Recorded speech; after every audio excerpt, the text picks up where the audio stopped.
Olá, sejam bem-vindos a mais um vídeo do canal Mundo em Análise. E hoje esse vídeo vai ser uma conversa muito franca, muito divertida que eu tive com meu amigo Mestre Miguel, um grande conhecedor da economia, das teorias, das filosofias e do pensamento humano.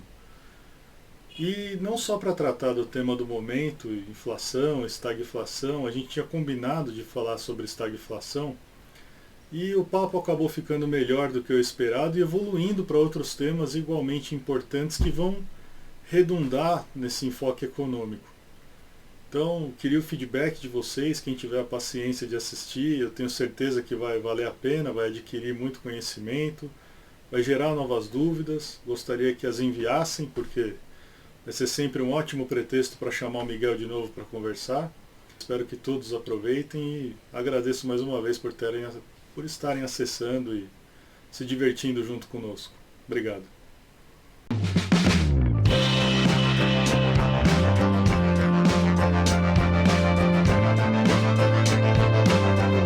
Então, vamos apresentar o senhor Miguel Augusto Rodrigues Silva, mestre em Economia Política pela PUC São Paulo. Assim, definição, autodefinição, né? 50% de humanas, 25% de exatas, 25% de biológicas. Nerd, interessado nas questões éticas e estratégicas do conhecimento humano e como se transforma em valor. Então, assim, eu conheço essa figura há muito tempo e, assim, é um poço de conhecimento. E eu fico muito feliz de trazer um economista com esse tipo de mentalidade para conversar aqui comigo, porque eu, como muito ignorante, preciso de esclarecimento.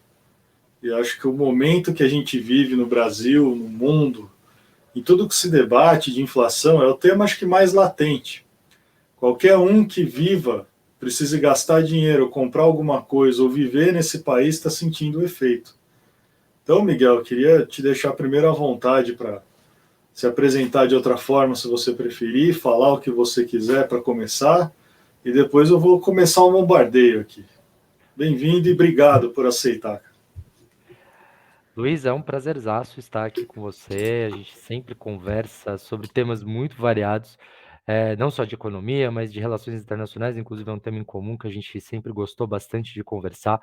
De certo modo, eu vou trazer aí algumas pinceladas nesse assunto em relação ao nosso tema de hoje. E é realmente um prazer, eu fiquei muito feliz com o seu convite e fiquei muito feliz com o seu desafio. Por que que é um desafio, né? E quero deixar claro para todo mundo que assiste a gente aqui. Porque a minha especialidade é em inovação, né, e tecnologia.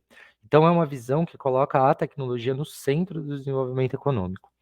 E aí a gente está falando de um fenômeno que ele enfim, algumas abordagens vão dizer que ele é um fenômeno monetário, enfim, mas que ele está ligado à impressão de dinheiro, vamos dizer assim, ou alguns outros fatores que criam uma diferença entre o valor real e o valor monetário, quer dizer, um valor de face da moeda, né? E isso gera inflação, enfim, tem toda uma teoria que fala sobre isso. E para alguém que tem essa abordagem, a gente tem outras coisas no centro, né? Então, quando a gente entende a tecnologia, as fontes como que chama, de energia, apesar que isso é importante também na teoria neoclássica, então a gente dá uma centralidade diferente para outras coisas, e é um pouco do que eu vou falar aqui hoje, né? Em primeiro lugar, a gente começa, já me filiei, né, a um grupo que a gente entende como economia evolucionária ou economia neo-schumpeteriana. Nós não temos como pressuposto que existe equilíbrio de mercado, tá?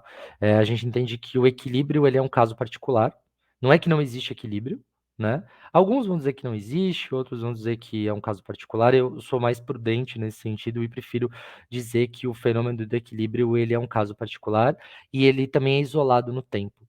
Né? Então, você tem momentos dos mercados em que oferta e demanda de fato se cruzam e você consegue ali ter um equilíbrio, você tem uma certa oscilação, só que aí o que a gente começa a sentir que é diferente nesse caso particular é justamente o quê? Leva um certo tempo para haver uma nova acomodação. Né? Então, qual é o mercado que tipicamente ele acontece isso, sei lá, o tempo todo? É o mercado de ações. Né? E por que que acontece isso?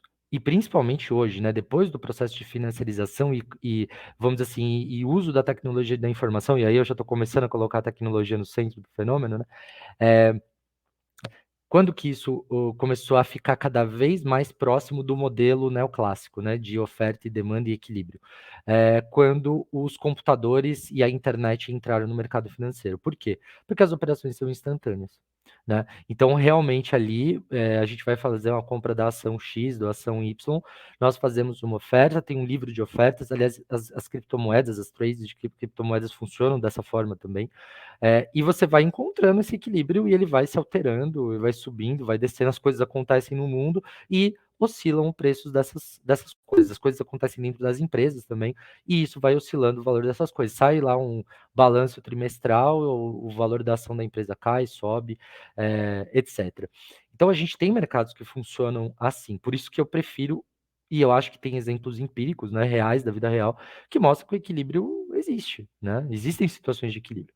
Mas quanto mais a gente está falando de bens, serviços, que eles dependem de infraestrutura física, aí a gente entende que vai ficando mais complicado, né? O Vai número de ficando. variáveis é mais brutal, né?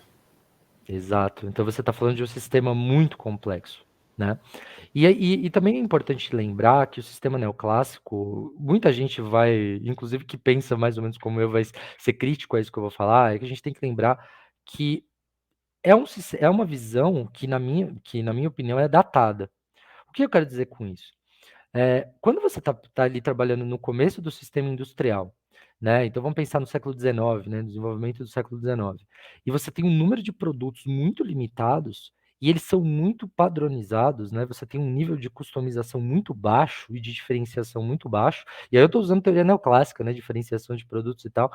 É, realmente, a grande informação que você tem para falar de preço, perdão, que você tem para falar de um produto é o preço, né? E é a grande comparação. Então, por exemplo, eu tenho uma fábrica de camisa de algodão e você também tem uma fábrica de camisa de algodão. Vamos falar da tecelagem lá no começo da Revolução Industrial. É, qual que é a grande diferença da minha camiseta para a sua naquele momento? Quase nenhuma. Eu comprei o tear do mesmo cara que produz o tear, lá, os escoceses que produziram os primeiros teares. A gente compra das mesmas pessoas e produz mais ou menos as mesmas camisas. A diferenciação começa a surgir nesse período, mas ela ainda é muito pequena. Então, o que tem de variação? Eu vou comprar a camisa do Luiz ou vou comprar a camisa do Miguel? É o preço. Essa é a grande informação. Vamos usar uma E palavra moderninha, né? Não existia como criar uma inovação disruptiva, né? não, até porque a inovação disruptiva naquele momento era o maquinário, não era o produto para consumo final. O Uhum. maquinário foi o que realmente foi Arrebentou. disruptivo, que arrebentou e que mudou. Quer dizer, porque justamente você aumentou, você potencializou a escala absurdamente. Então tem um livro, inclusive eu poderia pegar aqui, mas aí eu tomaria um certo tempo aqui da nossa conversa, do Rajun Chang, o Economia, Modo de Usar, que ele tem um gráfico, né, que é claro que é uma estimativa, e ele pegou de um outro estudo, mas que mostra, por exemplo, como foi o crescimento econômico na Idade Média, considerando a Europa ali como o centro do mundo, né, enfim, essa visão Claro, eurocêntrica, mas considerando a Europa. É assim, é quase uma linha paralela ao eixo X. claro. Na Revolução Industrial deu um pico, né? Deu um pico muito grande. E aí, obviamente, esse pico foi cada vez mais subindo com as diversas mudanças tecnológicas, né? Que a Uhum. gente sabe que acontecem. Aí eu estou puxando a sardinha para os evolucionários. Então, Mas assim, não, vou te interromper porque eu tenho uma questão aqui importante sobre economia antiga, né? Então a gente pode dizer que esse tipo de tecnologia da Revolução Industrial anulou aos poucos as vantagens comparativas? explora mais essa pergunta, só para ver se eu entendi. Então, assim, eu tinha vantagens comparativas no meu meio de produção antigamente. Então, eu tinha muita terra, eu tinha um rio afluente, eu tinha muita gente, eu tinha, enfim, capacidades diferentes dos meus vizinhos, que me davam Uhum, vantagens para eles. E a tecnologia encurtou esse caminho, né? Então, a partir do momento que eu tenho vapor trabalhando para mim, eu não preciso mais me preocupar em ter 600 cavalos para levar minha produção para outro lugar.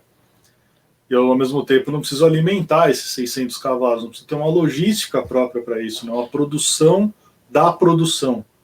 Eu posso simplesmente usar a máquina ao custo da energia sem aplicar recursos que me dariam desvantagem me comparando ao vizinho que tem muito mais recursos nesse sentido.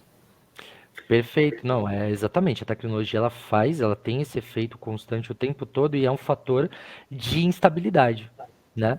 E aí vou puxar aí um conceito evolucionário muito tradicional e que muita gente até no mainstream econômico já incorporou, porque é difícil dizer que ele não existe, que é justamente o da destruição criativa. Por que que eu estou dizendo isso? Porque você falou aí do exemplo dos cavalos. Tudo bem, foi de fato isso que aconteceu. Mas vamos pensar que em volta dos cavalos que faziam essas funções, você tinha todo um mercado, por exemplo, de itens de couro, itens de você para você poder subir no cavalo, arreio, esse tipo de O coisa. ferreiro, O o ferreiro ferreiro, já bem tinha tudo. lembrado, o ferreiro. Então, todo esse mercado, ele foi destruído ou Uhum, muito reduzido em sem volta dos dúvida. cavalos. É claro que até hoje a gente vai ter aras, vai ter corridas de cavalo, você tem, enfim, você tem alguns mercados ainda que tem cavalos, mas comparado com a importância que tinha naquele momento, o que tem hoje é Nada. consideravelmente menor, muito menor, né?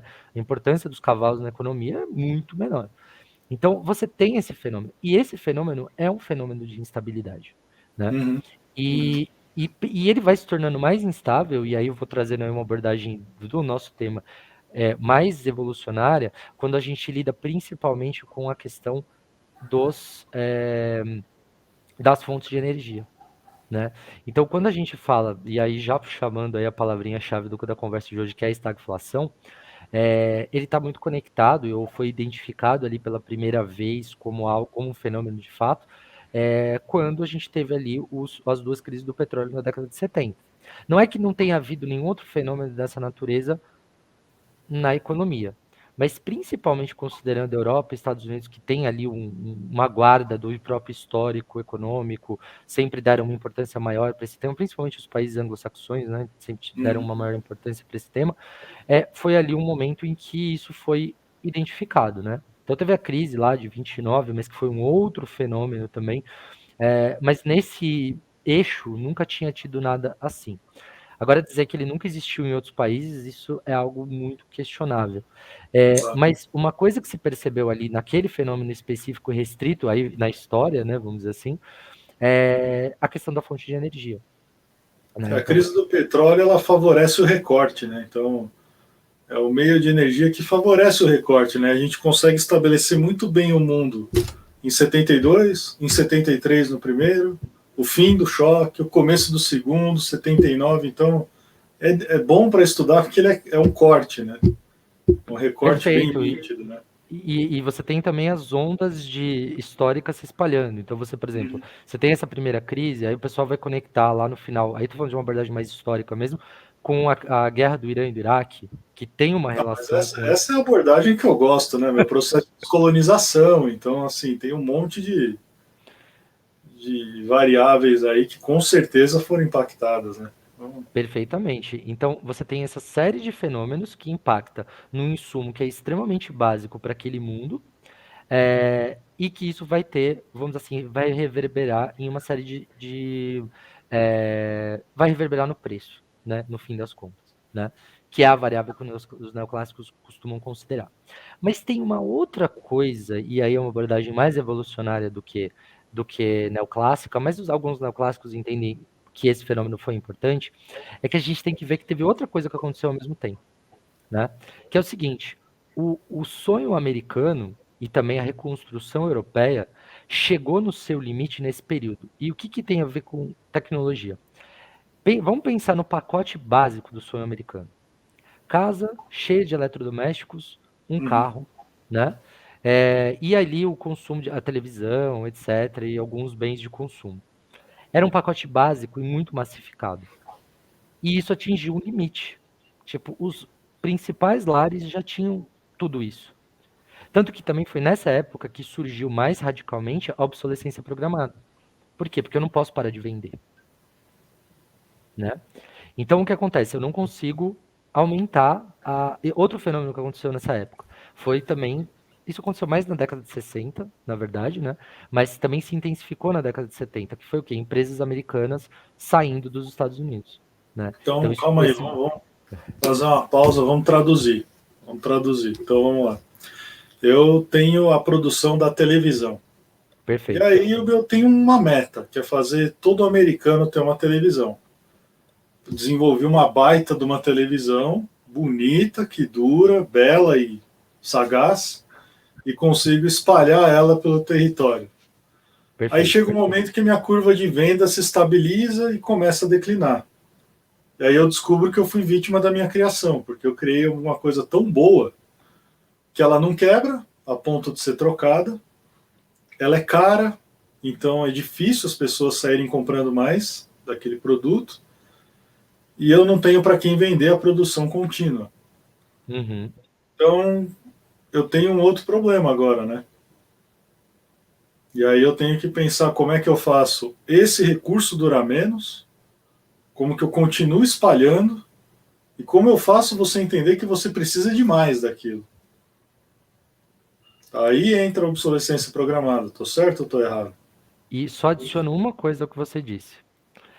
E nessa época aconteceu uma outra coisa, que era essa terceira coisa, que adiciona ao que você falou, que é o quê? Essas empresas começam a se espalhar por países em desenvolvimento. Não é que esse movimento já não existia antes, a televisão no Brasil começou na década de 50, etc. Mas era um bem super caro, poucas casas tinham, enfim, tipo, sei lá, uma casa na rua tinha uma televisão, e aí todo mundo vinha assistir.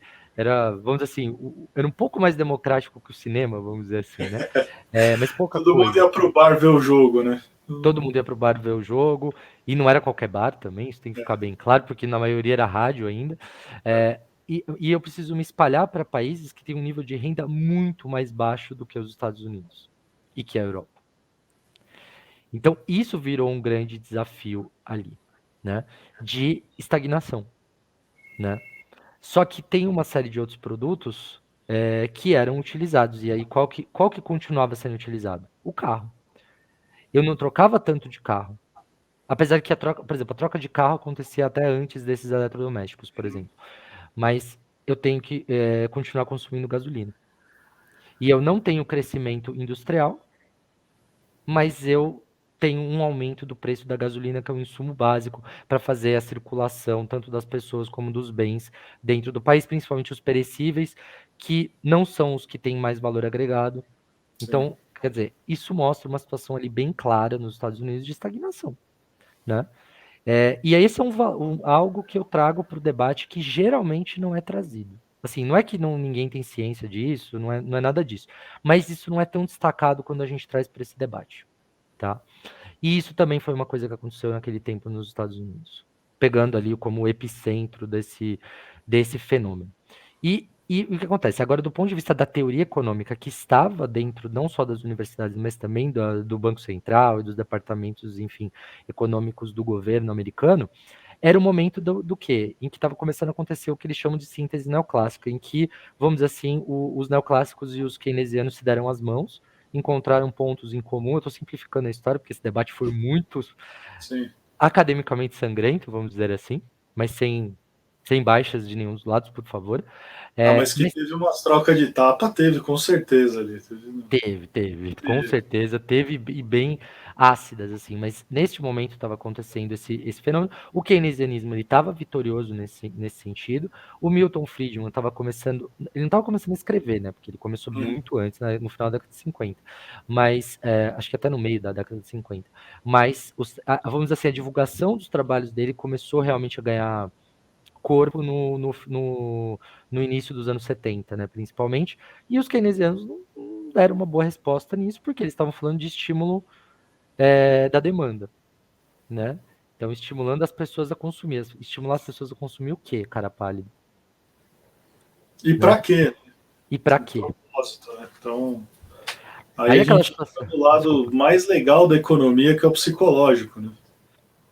Exato. Não tem o que consumir. E aí aquela frase irônica do Keynes no tratado sobre a moeda, enfim, que tem aquele nome juros, moeda, enfim, eu não guardei o nome de cabeça do livro, mas é o livro mais clássico dele, que ele fala sobre, como é que chama? Sobre abrir um buraco e fechar o buraco, mas seria melhor que construísse casas, né? Porque essa é a ironia da frase que o pessoal geralmente esquece. Na verdade, naquele momento, a grande resposta, nem vou dizer keynesiana, mas do próprio Keynes, no livro dele, seria realmente pagar gente para abrir um buraco e pagar o restante para fechar o buraco. porque construir casas já não era uma coisa tão interessante naquele momento. Então, realmente, aquilo que era uma ironia, né, se tornou algo que seria até um caminho, vamos dizer assim, Viável. eu estou brincando, mas é viável, exatamente. Eu tenho que começar a pensar sério sobre essa brincadeira, né? E esse foi o momento ali da estagflação norte-americana. Então, a gente vê que tem muitos outros fatores relacionados ao aumento de preços do que simplesmente a questão do choque do petróleo. Tá, Né? então você falou a palavra algumas vezes, agora você vai ter que definir, meu. Simplifique estagflação. Estagflação, vou usar também aí os clichês, mas os clichês que funcionam super bem, que ele é o Hum, pior dos mundos. É você ter estagnação econômica, que significa você não ter crescimento e você não ter emprego, com aumento constante dos preços. Basicamente é isso. E essa beleza. definição, apesar de neoclássica, que não é muito a minha linha, eu entendo que ela é boa o suficiente. Ela é suficientemente boa para explicar esse fenômeno em qualquer lugar que ele aconteça. Ele não explica os detalhes, né? Mas ele explica bem o que acontece. E por que, que Não, também isso é maravilha. importante? E por que é Maravilha. importante dizer isso?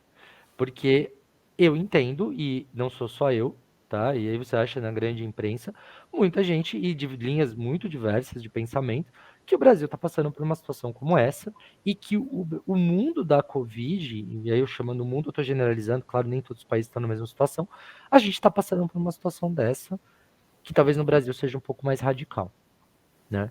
Então, e essa situação, por isso que eu disse, a definição é boa o suficiente, porque ela diz exatamente, o Brasil tem uma alta taxa de desemprego, lembrando que o Brasil estava, sei lá, menos de 10 anos atrás, ele poderia ser considerado em pleno emprego, né?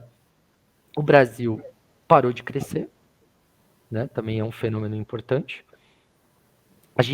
Só que aí o caso do brasileiro tem uma coisa bem importante, que aí vem algo que também tem que ser destacado, que é a questão do câmbio. Os Estados Unidos, por ter a moeda padrão da circulação mundial, apesar que isso está mudando vagarosamente, mas está mudando, tanto com a questão do euro, com a questão da moeda chinesa e também das criptomoedas, mas eu acho que é um fenômeno de muito longo prazo, mas aí eu estou querendo fazer futurologia aqui, vamos parar com isso. Mas é algo que está mudando levemente, mas ainda é a moeda principal, isso não tem a menor dúvida, e você, como especialista também aí da área de RI e de comércio internacional, sabe bem disso, ainda é o dólar que ainda põe as cartas, né? Mas o ponto é que os Estados Unidos não é um país que a moeda dela é a referência. E aí os problemas que eles têm em decorrência disso são outros, né? Que também tiveram reflexo na década de 80, mas aí é um outro fenômeno dos eurodólares, enfim, que é um outro fenômeno, que tem uma conexão até com esse assunto, mas são outros problemas. Agora, quando a gente fala de um país como o Brasil, o câmbio ele tem um impacto muito grande nesse sentido de criar um efeito inflacionário também. E isso também por uma coisa específica do Brasil. Né? E muitos economistas ainda defendem essa ideia. O Brasil tem resquícios de indexação. Né? E aí vai dizer, nossa, mas teve o plano real, isso era para ter acabado. Calma, calma. Pausa. Toda vez que Vai, você usa vamos lá, uma palavra que não é de cunho geral e conhecimento coletivo, temos que voltar no tempo, né? por favor. Indexação. Como que o dicionário Miguel definiria indexação? Muito bom. Isso é um desafio. Essa eu não me preparei, mas vamos tentar responder da melhor maneira possível. O que acontece? Quando a gente fala de indexação, significa que a gente atribui a um determinado. Eu já vou falar o que é o indicador, porque está parecendo redundante, mas a um determinado indicador os preços das coisas. Então, eu vou dar um exemplo bem concreto do plano real. Né? O plano real, como que ele aconteceu, toscamente falando. Né? Havia ali uma moeda que variava de preço de uma forma, e sempre para cima, né? De uma Uhum. forma muito intensa, vamos dizer assim, apesar que no momento antes do Plano Real nem foi o pior momento do Brasil, teve a hiperinflação Não. dos anos 80, as coisas já estavam um pouco melhores, mas o fato é o seguinte, a estratégia encontrada, e que em parte usou a estratégia que Israel tinha utilizado, enfim, o pessoal ali do grupo do Plano Real, estudou muito as soluções que tinham acontecido em volta dessa questão de hiperinflação e de alta inflação, né? Hiperinflação é principalmente acima de 100%, tem, enfim, uma série de definições nesse sentido, mas eles encontraram um método que é criar um índice provisório, que foi chamado de URV, que era Unidade Real de Valor, e esse índice foi criado arbitrariamente, vamos dizer assim, né? E ele ia seguir uma variação de preço, né? Mas a gente ia começar a utilizar o URV. Então, eu diria o seguinte, por exemplo, o preço de leite é uma URV. Então, Só que assim, você uma... tinha o Cruzeiro Real Isso, e o leite custava 200 mil cruzeiros reais. perfeito. E E isso era uma aí, URV. isso, e aí você começou, pela tabela, a gerar um preço novo. Então, aqueles 200 mil cruzeiros reais eram um RV.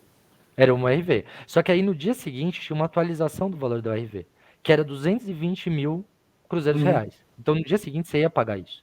Só que durante o processo, inclusive ele durou um pouco mais, né, do que o previsto, mas pouca Uhum. coisa também, isso é importante. Mas achavam ali que variaria entre 6 meses e um ano e meio, mais ou menos esse processo, durou aproximadamente 9 meses, é, que isso ia estabilizando no tempo. E foi de fato o que aconteceu. E o plano foi muito bem sucedido foi muito bem sucedido em praticamente todos os aspectos, né? Mas aí é só mais uma opinião, né? Eu não sou Não, todo especialista em... mundo gosta do Gustavo Franco até hoje, né? Todo mundo Sim. lembra de tudo. Não tem? Não, e eu não sou, por exemplo, eu não me considero um economista liberal, né? Mas eu entendo que o Gustavo Franco, dentro dos liberais, realmente ele tá no Foi topo. genial, foi O genial. cara foi genial, ponto. Não vou discutir com algo que deu muito certo. E que eu usufruí, a qualidade de vida da minha família, da sua família e das várias famílias brasileiras mudou consideravelmente depois desse fenômeno. Mas só para explicar a indexação, a URV foi o índice utilizado para isso. Eu posso usar o índice de qualquer coisa, coisas Uhum. reais e coisas que não existem. Então, por exemplo, a Argentina, no mesmo período, e depois, inclusive, dolarizou a economia. Qual que era o índice? O dólar. O O dólar é uma dólar. coisa que existe. Não foi uma invenção, né? Não foi que nem a URV, que foi uma, Uhum. uma ideia arbitrária, mas que era para resolver um problema que funcionou. Eles preferiram o dólar. Curiosamente, o dólar não funcionou. Ah, então, mas aí eu tenho Mas é uma um índice, validação a respeito para fazer disso. por Como a exemplo. URV não existe, ela é arbitrariamente ditada com o valor dela, não existe um parâmetro internacional comparativo. Não. Agora, a Argentina não. Quando você pega o dólar, tudo que acontece com o dólar, ou com o emissor do dólar, ou tudo que se relaciona ao dólar, vai criar um impacto psicológico, né? Perfeito. Então, Então quer não dizer, você tem. traz o mundo inteiro para sua economia. Só que você não está pronto, né? Você entra com uma faca numa briga de metralhadora. Então não tem como dar certo, né? Então a verdade é a genialidade está na duração da ORV e na forma criativa de indexar com algo que não existe. Perfeito. A arbitrariedade é Porque importante. A palavra arbitrariedade às vezes dá uma conotação negativa e nesse caso a conotação é totalmente positiva. é porque se a gente for pensar na economia, uma economia como hoje, onde você não tem eira, não tem beira, não tem freio e não tem rumo, algo arbitrário precisa existir para regular.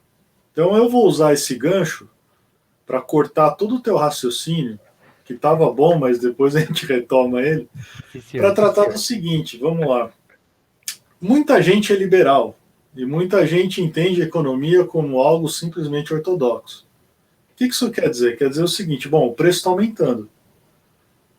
Independente da natureza da inflação, eu preciso aumentar meu juro, porque aí eu contenho a alta de preços. A que custo? Ao custo do consumo. E aí, numa regra muito simples como essa, eu resolvo todo o problema. Só que essa resolução de problema ela não se mostra tão eficaz como esperado. Talvez porque a natureza da inflação não seja clara. Quando o mundo era mais simples, era fácil entender se era uma inflação por demanda. E aí, obviamente, eu controlo a demanda, eu boto um freio no cavalo, o cavalo não anda. Mas, dadas as variáveis que existem hoje, não dá mais para afirmar que só dois tipos de inflação consigam abraçar a realidade, você concorda? Olha, perfeito. Concordo totalmente com o seu raciocínio. E eu entendo que, mesmo antes na história, você tem alguns fenômenos que indicam que não é exatamente, justamente dois tipos, né? Mas falando mais atualmente, porque o mundo está mais interconectado e essa complexidade ela vai aumentando, com certeza não. E veja, E, por exemplo, aí vamos pegar o caso brasileiro nesse contexto de Covid, né? A gente Uhum. percebe que o preço dos combustíveis, mais uma vez, ou seja, lembrando da crise do petróleo, não é o mesmo fenômeno, porque ninguém está simplesmente falando não vou produzir, né? Como aconteceu naquele momento, simplificando também o fenômeno, porque também não foi só isso. O que está acontecendo hoje é que os preços realmente estão aumentando, mas aqui a gente está passando por um fenômeno um pouquinho diferente, que é uma mudança de matriz energética. Né? A gente está passando por esse fenômeno. E alguns países estão muito mais adiantados nesse sentido. E também a questão é o seguinte: o custo da extração do petróleo está aumentando. Né? Então, quando a gente pensa no caso do pré-sal, por exemplo, aqui no Brasil, a gente tem ali custos maiores associados, tem as questões ambientais envolvidas com o consumo de petróleo para os diversos produtos, não só combustível, mas diversos produtos relacionados com isso. Então, isso tudo tem aumentado o custo da produção e de tudo que está envolvido com o combustível principal, ainda é o principal do mundo. Isso é um fenômeno global. Só que você tem os fenômenos locais. Então, o que acontece? Você tem a componente que todo mundo está sofrendo, e cada um do seu jeito, porque cada país tem a sua circunstância, mas você tem aquilo que potencializa dentro do seu país. Então, nesse ponto, eu acho que o paralelo com a crise do petróleo, com as crises, né, do petróleo, é muito válido. Por quê? Porque é quando você vê que o Brasil, e as coisas eram muito mais lentas naquela época, o Brasil ele sofreu de hiperinflação nos anos 80 por rebotes, vamos dizer assim, do que aconteceu nas crises, principalmente a segunda crise, né, do petróleo. Você teve rebotes disso. Porque o Brasil ainda estava começando a extrair petróleo, Petrobras na primeira crise, então o Brasil ainda tinha ali vamos dizer assim, tinha ali uma base em cima do petróleo. Mas no segundo, o Brasil teve um crescimento muito grande entre o final da década de 60 e a década de 70. E aí, e aumentou muito a demanda por petróleo, e a Petrobras não dava conta disso, né? Só foi dar conta agora na década de 2010, praticamente, né? No governo Lula. Então, você teve um rebote nos anos 80 que o Brasil, inclusive, alcançou a hiperinflação. Ele alcançou a hiperinflação só por causa da crise do petróleo? Não, mas também por circunstâncias próprias em relação a isso. E também é possível dizer que o Brasil teve uma situação de estagflação nos anos 80. E isso tem a ver com, de novo, aí agora voltando no tema, mas respondendo aí a sua provocação, tem a ver com a indexação. Nosso perfil indexador. Nosso perfil, e que naquele momento era muito mais forte.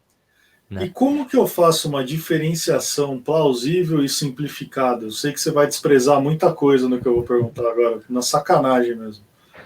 Como que eu faço uma simplificação para diferenciar essa indexação de um eventual congelamento de preço? Porque no congelamento eu sou arbitrário também, mas eu desprezo, acho que, muito mais fatores do que eu desprezo numa indexação, né? E o Brasil fez as duas coisas, né? Aí eu vejo o seguinte, aí eu vou... Como eu me sinto muito livre nesse aspecto, aí eu pego do lado dos neoclássicos.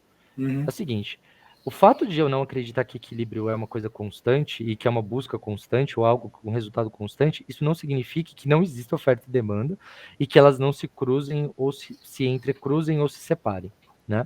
Então não é que as curvas não existem, né? Tipo, tem gente que vai dizer isso, assim, loucamente. Essas curvas existem. Quando você tem como é que chama, o congelamento de preços, aí pegando aí o eixo X, perdão, a curva de demanda e a curva de oferta, e o cruzamento ali, qual é o problema? Você fixa o preço num ponto. E aí o que acontece é que essas curvas elas começam a se afastar e você vai criando distâncias. Aí eu estou sendo gráfico, né, usando o gráfico aí para dizer isso. Mas o que essas distâncias significam no fim das contas? Significa que quem está oferecendo não vai querer oferecer por aquele preço porque o valor está aumentando. Significa que no congelamento de preço eu só mexo em um eixo do gráfico, é isso? Porque o outro eu simplesmente não controlo. Exato. E aí o que acontece? Que a Venezuela é o caso mais recente e claro e próximo que a gente pode falar dessa questão. Então era aí que eu ia chegar, porque quando eu arbitro, como eu fiz na URV, eu controlo os dois fatores. Mas quando eu arbitro uma indexação pelo dólar, por exemplo, eu abro mão simplesmente do fator monetário, né, do controle. Então, Eu até prefiro uma palavra melhor do que, na minha visão, melhor do que controle no caso do RV. É é supervisão. Eu acho que é muito mais uma supervisão. uma palavra mais bondosa, né, do que eu. Não, eu acho que nem é uma questão de bondade, porque a moeda é controle, né? O Estado mantém um controle sobre a moeda real, né? Mas o que eu estou dizendo de supervisão, por quê? Porque, eu não, porque quando foi usado o RV, eu não estou ignorando que a inflação existe. O que eu estou mudando é o fator psicológico, Uhum. né? Eu vou mudar o fator psicológico. Então, assim, tá, mas eu tenho uma coisa que continua estável, que é o RV. Então, o meu leite continua custando uma RV, um RV. E aí eu dou uma segurada. Tanto que, assim, depois teve inflação, logo depois do Plano Real. Não sei se você lembra, quando acabou de virar o Plano Real, o que, que você teve? O real valia mais do que o dólar. E Sim. isso rapidamente passou ali para Ponto noventa e 1,20. quatro, né, se eu lembro bem, né? Acho que era Eu ponto fiz, noventa e eu fiz quatro. um raciocínio de Jacu, né? 1994, plano real, ponto 94, câmbio. Então, Mas se não era isso, acho que era era por 93, aí. mas era um valor mais baixo. E ele ficou assim por uns meses, assim, acho que 1 ou 2 meses, Hum, eu não me lembro bem, porque aí eu não foi o estudo, foi eu lembro da experiência. Mas foi um tempo curto, mas logo depois ficou tipo, e aí ele ficou em 1,20, 1,30 ali, tranquilo por um tempão, né? Aí aconteceram outras coisas, enfim. Mas a gente tinha uma estabilidade que era chamada de estabilidade, aí depois vieram outros mecanismos de controle, que foram utilizados pelo governo Fernando Henrique, principalmente. Mas o fato assim, o índice funcionou, né? E só que o Brasil ele ainda tem esse resquício de indexação, né? hum. Mas você falou índice e congelamento. Eu entendo que o índice ele é mais virtuoso, porque a nossa história mostra que alguns índices bem utilizados podem ter resultados positivos. O congelamento na história mostra que ele é sempre ruim. E aí você tem o caso da Venezuela de novo, vou repetir aqui, que você tem, tipo, eu lembro que a última vez que eu li, pelo menos você tinha, sei lá, 7 índices de moeda no país. E o oficial era o pior deles, né? O É o mais pior. irreal deles é o pior deles. E tem outros muito ruins, inclusive, mas que continuam sendo praticados no país. Então, isso é muito nocivo. E isso é um case de fracasso, utilizando aí a linguagem, vamos dizer assim, do mercado financeiro, case de fracasso total, Total. de congelamento de preços, né? Mas tem outros péssimos exemplos, inclusive durante os planos dos anos 80 no Brasil. Agora a questão é o seguinte, é como utilizar um índice. E também, assim, quais situações você usar um índice e continuar utilizando um índice é positivo. E também, assim, quantos índices no fim eu posso utilizar? E nos anos 80 o Brasil utilizou muitos índices e deram muito errado, né? Então, esse ajuste fino é muito complicado, A né? gente tem uma paixão por índices também, né? Assim, o Brasil ele é capaz de divulgar índices assim incríveis, dos mais diversas medições e métricas que não significam absolutamente nada, né? Então, E que tem muitos pontos que você não enxerga, né? Então, aí eu você... vou voltar para o nosso índice de inflação. Então, eu acho o índice de inflação uma falácia, porque ele nunca destaca o que realmente muda, né? Então ele fica tirando média. Então, se eu pegar a sua cabeça e pôr no forno, e pegar teu pé e botar no freezer, na média você está vivo, né? Sim, e com a Mas, temperatura média de uma pessoa viva. mas você não mediu o quadro, né? Então, eu não consigo entender como se divulga um índice de inflação quando claramente ele está errado, né? A gente está sempre buscando mascarar o que realmente é afetado, precisando secundarizar aquele resultado. Então, se você for e buscar a inflação de alimentos, você vai encontrar uma coisa astronômica. A inflação de combustíveis, mesma coisa. E aí, na inflação de combustíveis, pergunto eu, que eu sei que você não vai se omitir dessa resposta, se ele não é fruto do puro desleixo. Porque eu, Brasil, tenho a maior empresa petrolífera capaz de extrair petróleo de águas profundas. A melhor tecnologia do mundo é nossa. Melhor projeto. Melhor projeto. E aí todo o neo-schumpeterianismo que me fala sobre isso, né, sobre a tecnologia e tudo mais. No limite, qual é a minha dificuldade em botar isso para rodar? Então não precisa ser no pré-sal, porque eu não comercializo isso. Porque eu não ponho isso para ser útil para o resto do mundo e lucrar também. Então, aí é o questionamento que fica, por que, que a gente despreza tanto as nossas vantagens, né?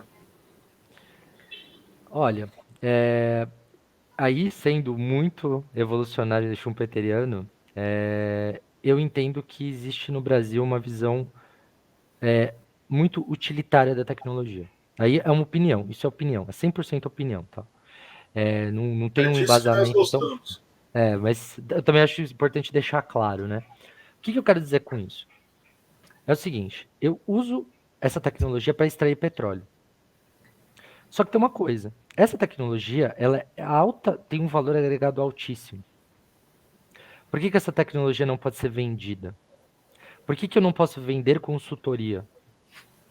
Que são produtos e serviços com altíssimo valor agregado e também com, até a consultoria principalmente, a precificação disso, ela é muito baseada na, cara, o quanto eu posso A tirar da empresa que necessidade me de quem te contrata, pergunta, né? exato, ótimo, você sintetizou de uma forma que É, era a forma que eu queria e eu não estava alcançando. Exato, você pode precificar de acordo com a necessidade de quem quer, de quem precisa de você. Isso seria uma forma de desenvolver tecnologia, manter a segurança energética do Brasil em matéria de petróleo e ainda vender produtos e serviços associados para outras empresas de petróleo. Só que a visão da Petrobras qual é? Tirar o petróleo. Vou dar um outro exemplo em paralelo, que não tem tanto a ver com isso, mas tem a ver com a alta dos alimentos também. Que é o quê? E foi o que eu estudei, inclusive, no meu mestrado. Que foi agricultura de precisão, que é basicamente máquinas e implementos altamente eletrônicos, vamos dizer assim, né, com uma alta carga de tecnologia da informação, para você aumentar a produtividade no campo. O Brasil tem indústria de agricultura de precisão? Tem. Só que quando você vai ver, por exemplo, um índice, aí um índice, né, mas indicador mesmo de comparativo, né? Não um índice de preço, né? E é, indexação de preço. Mas um indicador importante aí nesse caso é quando você vê quantas patentes a maior indústria brasileira tem. E eu fiz essa pesquisa uns 3, 4 anos atrás e eu tinha aproximadamente 160 patentes. E aí você compara com a maior indústria do mundo, que tem 6.000 patentes na área. Eu esperaria que a indústria brasileira tivesse a mesma coisa que uma empresa que tem 150 anos de idade? Não. Seria absurdo. A questão é mais a curva de desenvolvimento. é isso. E a curva deles é mais íngreme, positivamente íngreme, do que a nossa. E isso é muito problemático.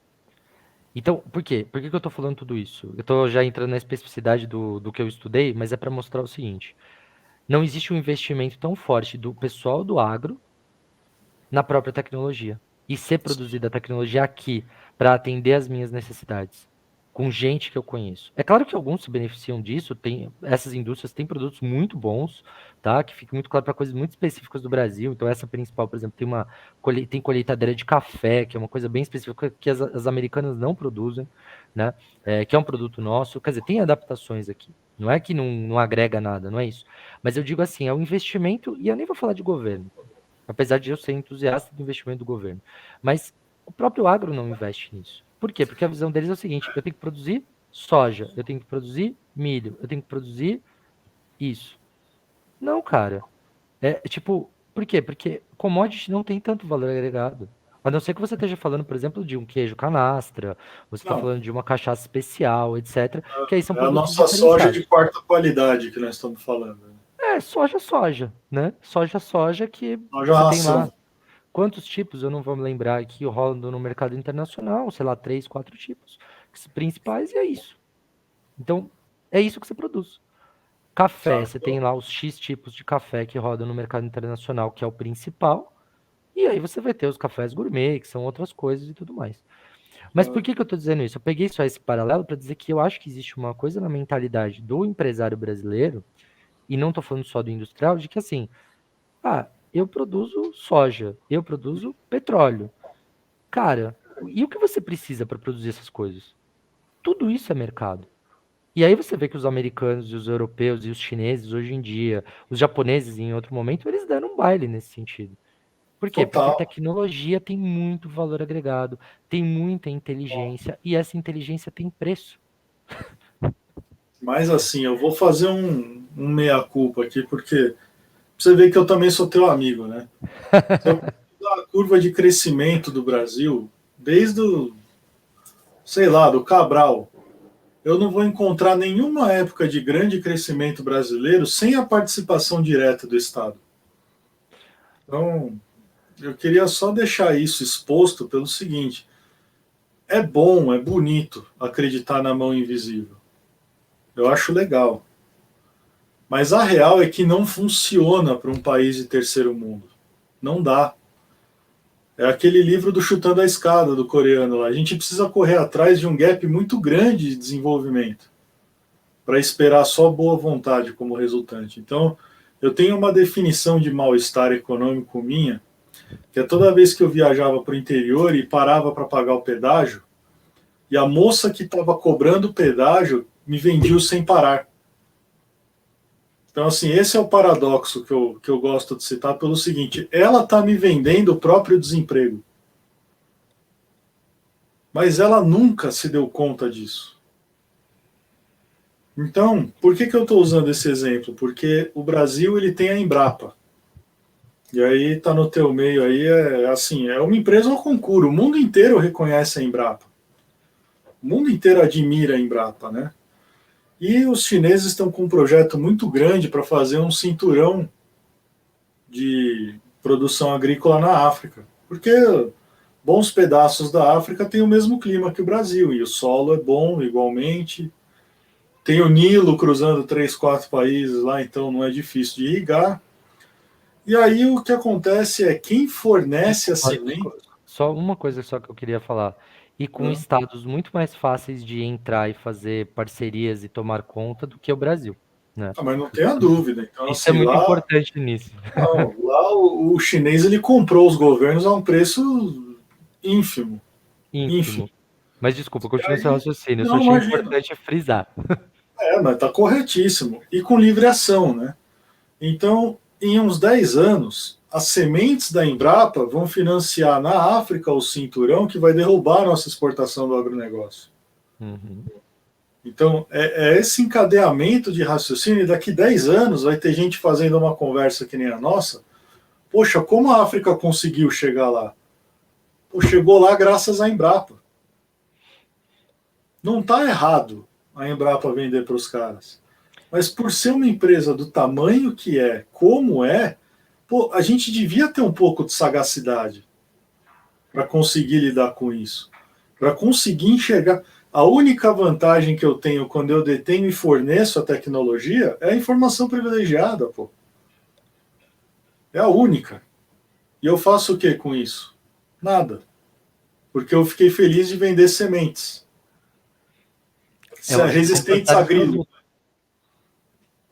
Então, O que eu só queria adicionar a isso é que não é a participação, no caso da África, de um estado, que é a Embrapa. São 2 estados. E, curiosamente, nenhum dos estados são os estados africanos. Que um ou outro participa de uma forma mais ou menos virtuosa. Alguns participam.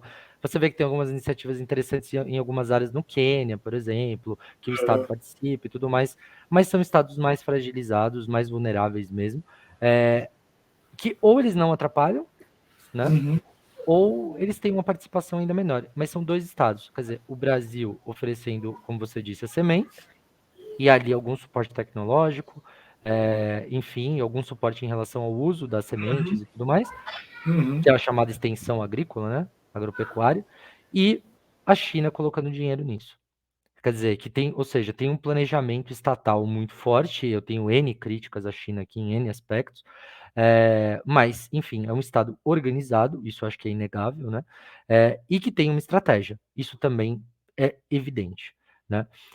Então, são 2 estados e uma parte de um país que não tem estratégia, mas que tem estratégia em matéria de sementes, que é a Embrapa no caso, materializa isso, que é uma política de Estado, não uma política de governo.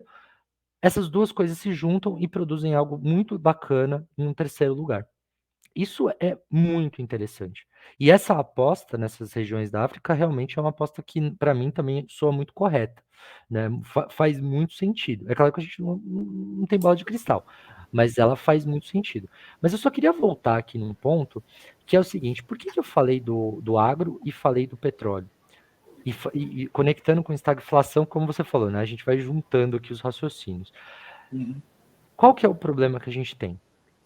A gente estava falando de não ter crescimento e não ter emprego, né?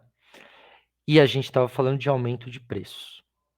Por que esses dois setores são tão importantes? Você mesmo falou, inflação de alimentos. O que o nosso agro está produzindo? O nosso agro está produzindo coisas que não são consumidas aqui, majoritariamente. Muitas dessas coisas, inclusive, são beneficiadas fora e voltam para o Brasil. O que também é uma outra situação bastante bizarra. E quando a gente fala de refinaria de petróleo, também acontece isso. Você vai começar a fomentar o ódio que existe em mim, entendeu? Porque aí nós vamos entrar no etanol, a gente importar etanol. Então, assim, pô, você estava comigo na época que anunciaram o etanol de milho nos Estados Unidos. A gente ria. Falava, Os pô, caras não não rende vão chegar nada. perto, não vão chegar Pô, da perto. crise das tortilhas nos mexicanos, os caras vão ficar sem tortilha, vai dar guerra, tal, não sei o que. A gente compra, cara. E a gente compra esse etanol que que é menos combustível, né? Que digo, tem É. menos capacidade de combustão. E os caras continuam investindo, nunca parou, né? E aqui a Vendendo gente, 10 vezes mais do que a gente, ampliando a curva milhares de vezes mais rápido, né? e a gente compra esse etanol por um preço cada vez maior, pela questão cambial. Então, a gente juntou, no fim das contas, esses dois assuntos para falar um pouco da estagflação brasileira. Ou Uhum. seja, você tem uma indústria que está cada vez mais se empobrecendo, né? Que está cada vez mais desconectada das cadeias globais de valor, né? Que nunca foi muito conectada, vamos dizer a verdade, tirando uma ou outra indústria. Ela está cada vez mais desconectada, está cada vez mais obsoleta. E aí a gente tem uma coisa que certo candidato a presidente da República diz, mas quem diz isso mesmo é o seu economista-chefe dentro lá do seu gabinete de estudos, que diz o seguinte: enquanto os incentivos financeiros no Brasil renderem mais do que a atividade industrial, o que vai acontecer é que os empresários e industriais, principalmente, eles vão ter incentivo de colocar o seu dinheiro em ações, em mercados futuros, em vez de produzir. E produzir dá muito mais trabalho. O Porque acompanhamento dá deveria dar muito mais retorno, né? Essa é a porque lógica. deveria dar muito mais retorno. Exato. Agora, quando você, por exemplo, fala de indústria 4.0, dá muito mais retorno que o mercado financeiro no longo prazo. Quando você fala de tecnologia da informação, dá muito mais retorno que o mercado financeiro no longo prazo. Muita gente vai quebrar no meio do caminho, é a destruição criativa acontecendo o tempo todo. Mas mesmo assim, uma empresa que vai quebrar, ela desenvolveu inteligência o suficiente para ser absorvida por outra empresa. Ou seja, Sim. isso que quebrou agora e que alguém do mercado financeiro perdeu, vai virar um benefício tecnológico no futuro de uma outra empresa que vai se valorizar. Então, É mais mesmo um para o mercado passo. financeiro, não é ruim esse jogo. É um jogo bom. Não, vamos pensar então num exemplo concreto, vai. Vamos pensar nos óculos de realidade virtual. Há Perfeito. muito tempo atrás, uma empresa lançou um, foi um fracasso. Depois foi o Google, investiu, fez, falou, horroroso, não deu certo e tal. 10 anos depois, vai lá o Facebook e vira metaverso, com a prospecção de criar mesmo um mundo à parte, num óculos que com certeza aproveita a curva de aprendizagem de todos os que ali passaram, para economizar um tempo enorme de pesquisa e patente, e consegue criar o seu próprio. Então, é a parte, né? A gente não precisa nem falar do que é um pendrive hoje, né? Então, é a memória de todos os computadores do mundo da década de 70 juntos, sei lá. Então, é uma parte da evolução, né? Mas uma mística que existe aqui no Brasil, porque a gente desconhece muito do que existe no mundo, é viver de rentismo, ou viver daquela rendinha do mercado financeiro, é uma coisa que acontece muito aqui. Se você pegar um europeu com investimento, o investimento do cara quase não rende. Uhum. Você pegar um americano, o investimento do cara quase não rende, porque as sociedades lá são ensinadas que a forma multiplicadora do dinheiro é esse tipo de operação. Pode ser uma indústria, pode ser um investimento em, sei lá, em um galpão industrial que seja, alguma coisa que mexa com a atividade econômica. E aqui a gente está desaprendendo a face empreendedora, né? O cara quer te convencer que empreendedor é o entregador do iFood, porque o cara tem agenda própria. Então, a gente cria um problema de valoração, né, de posição no nosso mercado. Então, eu acho que o outro fenômeno que contribui para a estagflação é a gente não compreender a realidade econômica que a gente vive. É ficar imaginando esse tipo de curva, mas falar assim, poxa, então tá bom, vou criar um óculos de realidade virtual brasileiro. Não vai ter um parafuso brasileiro. Entende? Então, é aí que tá. A gente não tem muito caminho, a não ser uma política industrial baseada em algo planejado por um Estado. Não adianta. O Covid, quando veio, colocou todos os empresários numa reunião com o governo e os caras pedindo garantia. Então eu não posso se liberar o seu ágio dessa maneira. E aí vem um ponto que, assim, o Estado, ele pode. Tem um livro que eu gosto muito, e também acho que depois, na publicação do vídeo aqui, a gente pode colocar essa recomendação. Eu tenho o nome em inglês que me vem à cabeça, mas eu tenho esse livro em português e eu mando para você, que é o Embedded Autonomy, do Peter Evans, que ele estuda justamente a participação do Estado, principalmente nos anos 80, para a tecnologia da informação da época, no Brasil, na Índia e na Coreia do Sul, né? E faz algumas comparações com o Japão também. Mas o mais interessante desse livro não é. Ele conta, obviamente, a história desses países, que a Índia, por exemplo, na prestação de serviços relacionados à tecnologia da informação, até por causa do inglês, que os indianos falavam muito bem, apesar de ter um sotaque muito peculiar, mas na Inglaterra e nos Estados Unidos eles estavam muito acostumados com isso, então eles faziam um atendimento de qualidade. Eles É o call desenvolveram algumas. center, né? O call center, exato. A indústria de software dele se desenvolveu bem. Os chaeboards coreanos também desenvolveram várias tecnologias que culminou aí com o Samsung, com celulares LG também, com telas de alto padrão. E o Brasil desenvolveu uma coisa por um motivo bem específico que tinha a ver com a hiperinflação, inclusive, que foi os caixas automáticos, né? Os caixas bancários, que os brasileiros eram os melhores do mundo, né? E também Não. teve um desenvolvimento ali de computadores próprios, Itautec, Cobra e outros, né? E havia ali uma participação do Estado. Mas ele está analisando um período específico, mas ele teve uma visão ali, inclusive ele veio para o Brasil, ele fala português, o Peter Evans, mas ele fala uma coisa muito interessante, que são os diversos papéis do Estado, né? E ele fala que um dos problemas que aconteceu nos três países, de alguma forma, talvez um pouco menos na Coreia do Sul, é daquele Estado que quer comandar a atividade econômica. E aí ele usa umas palavras bem específicas no livro, mas eu colocando aqui no popular, usando uma palavra da moda, o Estado ele tem que ter cada vez mais o papel de facilitador. E esse facilitador em que sentido? Ele tem que pensar o rumo que a gente quer tomar, baseado nas nossas vocações, tanto vocações existentes como vocações que nós queremos criar. Então, é criar capacidade econômica. E aí eu vou dar um exemplo da Coreia do Sul. A Coreia do Sul até hoje tem a empresa de aço mais eficiente do mundo. E eles não têm mina, que é a Pohang Steel. Eles têm essa indústria. Por quê? Porque aqui houve uma vontade de que nós precisamos ter uma indústria de beneficiamento para criar Os aço. caras têm estaleiro, meu. O cara tem um estaleiro lá dentro fazendo navio. Exato. Então, você vê, foi ali uma intenção. Nós não sabemos fazer navio, nós queremos aprender a fazer navio. Por quê? Porque isso se conecta com as vocações que nós queremos ter. E um país grande como o Brasil, ele tem muito mais vocações do que a Coreia do Sul. E com todo respeito à Coreia do Sul e o excelente trabalho que foi feito em vários aspectos. E também tem que lembrar que teve um governo autoritário nesse processo. Inclusive, o cara que criou a Pohang Steel, o governante que criou, ele era um ditador. Né? Então, eu também não posso esquecer da democracia, que é muito importante e aconteceu de uma forma autoritária. E aí você falou outra coisa, desculpa, eu vou fazer uma digressão aqui rápida, mas você falou o seguinte: teve participação do Estado, e quando a gente teve crescimento, apenas num período mais recente é que não é no Estado autoritário. Mas também foi um crescimento diferente, não tão industrializado.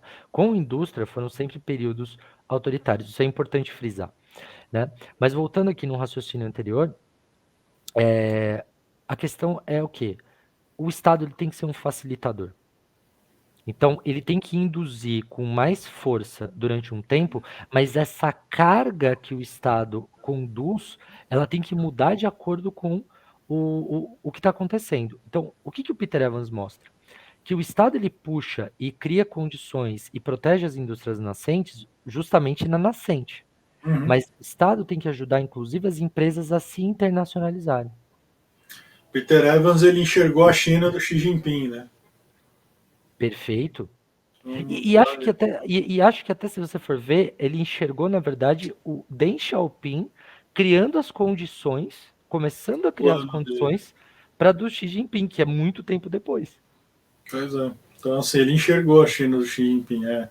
A real é assim, a gente pode ficar se degladiando pela discussão do regime político. A gente pode falar, não, a ditadura, a democracia, etc, etc. Mas, para a população de verdade, a eficiência é o que fica. Então, apesar de todas as desgraças que já existem numa ditadura, a gente não estaria discutindo China. Você fala da Coreia do Sul, mas não foi uma transição de regime brutal. Então a gente tem que saber entender que vou pegar tudo que você falou e vou resumir do jeito bem caipira. Ô amigão, monta a tua indústria aqui, ó. Já carpi o terreno, já instalei a luz, já arrumei aqui o carrinho, ó. Segue esse rumo aqui que você vai dar certo. Quer se internacionalizar? Tem toda a rede aqui diplomática disponível para te ajudar. É só isso, cara. Então, se você pegar a presença da Coreia do Sul hoje no exterior, metade é soft power, metade é gente espalhando culinária, música, esse K-pop aí que, pelo amor de Deus, eu não sei como, mas assim, arrebentou com o mundo. Séries, um filme Então, assim, fantástico tudo. como aquele Filme, filme que ganhou o novelinha, Oscar, que agora me fugiu o o nome, Parasita, né? o Parasita, mas eles têm outros filmes muito bons também, Então, como Old assim, Boy. você vai aprendendo, entendeu? O pessoal aprende a falar coreano por causa da música. Então, é o mesmo soft power que já vem de muito tempo dos Estados Unidos colocando. O Japão fez um pouquinho, e o da Coreia é o moderno. Então, o Brasil ele teria plenas condições, plenas. Assim, maçante. A nossa diplomacia é uma coisa assim espetacular no resto do mundo. Então, o Brasil não faz de novo porque não quer, porque gosta do papel, né? Aí concluindo assim com uma coisa bem polêmica, né? É, o Estado brasileiro não, assim, a sociedade, eu acho que a sociedade, o Estado é só uma face disso, ele se sabota. Essa é a realidade. Mas ele se sabota por um motivo, né? E aí é uma coisa que foge um pouco do tema. Foge e não foge. Por que que eu estou dizendo isso? Porque aumentar os preços e depauperizar uma parte considerável da população é uma estratégia do quê? De manter o controle sobre essa população. Então, eu vendo a desgraça para depois implantar a solução, né? Então, Exato, mas aí eu crio ciclos de desgraça e ciclos de solução. E aí sim. a gente tem, e aí isso materializa num outro termo que sai até da literatura, da análise literária, mas que é a modernização conservadora, né? Então eu modernizo, mas para manter as relações de poder como elas estão. E a estagflação, ela serve muito a isso, né? Aí eu estou falando de uma instrumentação política da coisa. Então, E mas você aí, acha que os caras são tão inteligentes assim, meu? Você sabe que eu sempre pensei nisso, né? Mas eu sempre lembrava do Garrincha e dos russos, né? Porque assim, eu olho esses energúmenos e eu falo assim de boca cheia mesmo, eu não consigo enxergar essa inteligência. Para mim parece que são sempre pessoas numa realidade tão distante da real que a solução é, sabe, Maria Joaquina, né? eu acho que a sua provocação é vital, assim, e realmente, assim, existe essa inteligência. A minha visão é a seguinte: existe gente que entende o que está acontecendo, sim, e existe muita gente que não. Mas é aquela coisa, aí eu vou usar uma frase do Marx, que eu acho muito boa, que é o quê? O empresário ele pode não saber explicar o que ele está fazendo, mas ele sabe muito bem o que está fazendo. O que eu quero dizer com isso, né? E eu não estou falando do empresário no geral, não quero acusar como uma grande categoria nesse sentido. Mas o que eu quero dizer é o seguinte: esse conjunto de pessoas, eles sabem o que eles querem e se mobilizar pelo que eles querem, né? E só que existem fatores culturais. E esses fatores culturais, para mim, são muito claros no sentido de, se eu não tenho mão de obra disponível, o meu negócio vai afundar. Essa é a visão. Se eu não tenho mão de obra disponível, se eu não tenho mão de obra barata disponível, o meu negócio vai falir. E aí eu gosto de uma definição do meu orientador, inclusive, que é o seguinte: o que é um país rico? E aí eu vou falar de uma forma muito sucinta, porque eu sei que eu não sou uma pessoa muito sucinta. Mas eu gosto dessa definição porque ela é muito sucinta. Eu acho que você vai gostar dessa definição. Um país desenvolvido é um país que tem altos salários. Então, dá o nome aí do teu orientador, vamos dar crédito pro cara, pô. Ah, sim, o João Batista Pamplona, o grande João Batista Pamplona, é de quem eu gosto muito, considero fortemente um amigo hoje. Eu não sei se ele tirou essa definição de outro lugar, também não sei, porque eu não perguntei, mas essa definição é ótima, né? Para mim, altos salários. E isso é uma coisa que o empresário brasileiro não aprendeu, né? Então, eu Porque vou se eu tenho alto salário, aproveitar. eu consumo muito.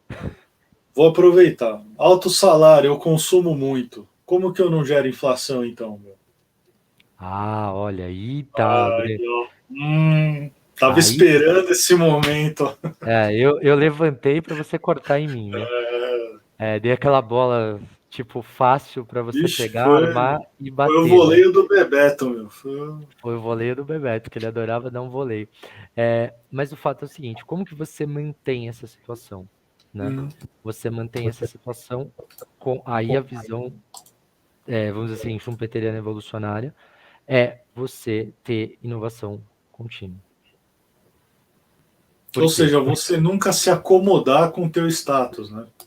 Perfeito. Você sempre tem novos produtos, você sempre tem novos serviços, você tem sempre novos setores sendo criados, porque assim, a visão evolucionária é o seguinte: alguém vai perder em algum momento? Sim, vai perder.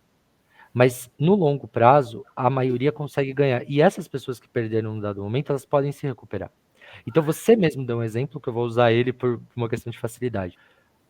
Empresa X desenvolveu óculos de realidade virtual, o Google depois fez e foram vários fracassos. Alguém perdeu nessa história? Perdeu.